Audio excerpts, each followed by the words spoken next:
আমরা অনেকেই বিভিন্ন কোম্পানির শেয়ার এবং বন্ডে বিনিয়োগ করে থাকি, কিন্তু অনেক সময় এই শেয়ার এবং বন্ড সম্পর্কে আমাদের সঠিক ধারণা জানা থাকে না। এমনকি অনেক শিক্ষার্থীদেরও শেয়ার এবং বন্ডের ধারণা নিয়ে বিড়ম্বনায় পড়তে হয়। আসুন জেনে নিই শেয়ার এবং বন্ডের সঠিক ধারণা। শেয়ার এবং বন্ড দুটি আর্থিক সম্পদ, যা ক্যাপিটাল মার্কেট বা মূলধন বাজারে ক্রয় বিক্রয় করা হয়। প্রথমেই শেয়ার।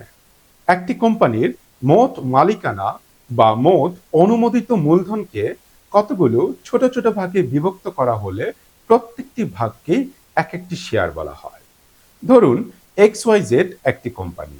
এই কোম্পানির মোট অনুমোদিত মূলধন 1,00,000 টাকা। এখন এই 1,00,000 টাকাকে যদি 1000টি ছোট ছোট অংশে ভাগ করা হয়, তাহলে মোট শেয়ার সংখ্যা দাঁড়াবে 1000 এবং প্রত্যেকটি শেয়ারের মূল্য হবে 100 টাকা করে, যেটা আমরা লিখিত মূল্য হিসেবে জেনে থাকি। কোম্পানি এই শেয়ার বিনিয়োগকারীদের নিকট বিক্রি করে শেয়ার মূলধন সংগ্রহ করে থাকে। যারা এই শেয়ার ক্রয় করে থাকে তাদেরকে বলা হয় শেয়ার হোল্ডার বা স্টক হোল্ডার, এবং কোম্পানি থেকে তারা লভ্যাংশ গ্রহণ করে থাকে। এবার আসা যাক বন্ডের ধারণা নিয়ে।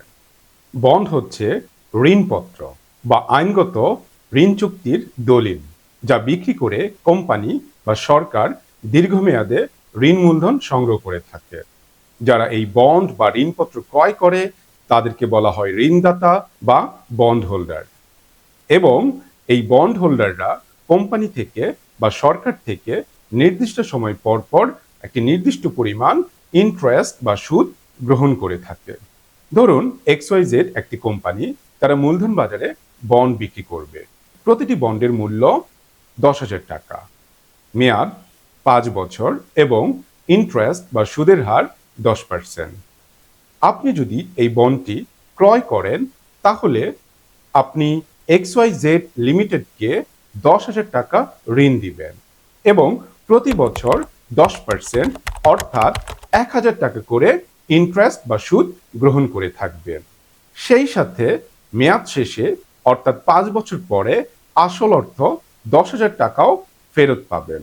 এরকম আরো তথ্য পেতে আমাদের চ্যানেলটি সাবস্ক্রাইব করে পাশেই থাকুন। ধন্যবাদ।